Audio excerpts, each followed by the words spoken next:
শীতের ঝোড়ো ইনিংস চলছেই, বর্ষবরণে কাঁপুনি। 2রা জানুয়ারি থেকে কি বদলাবে আবহাওয়া? কলকাতা সহ দক্ষিণবঙ্গের বিভিন্ন জেলায় তাপমাত্রা খানিকটা বাড়ায় শীতপ্রেমীদের মনে প্রশ্ন, শীতের দাপট কি তবে কমতে শুরু করেছে? কম্বল সোয়েটারে মোড়া বঙ্গবাসীর কৌতূহল, তবে কি এবার জাঁকিয়ে ঠান্ডার রেশ কাটতে চলেছে?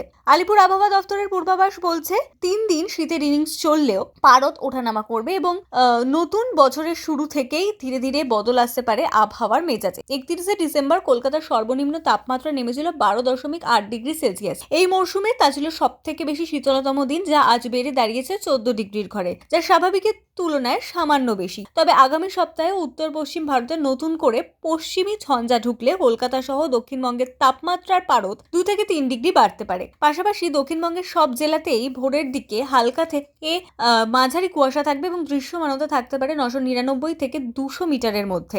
উত্তরবঙ্গে শীতের দাপট আরো তীব্র। গোটা সপ্তাহ জুড়ে তাপমাত্রার বিশেষ হেরফের দেখা যাবে না, বরং দার্জিলিং এ নতুন বছরের প্রথম দিক থেকেই তুষারপাতের একটু ইঙ্গিত রয়েছে।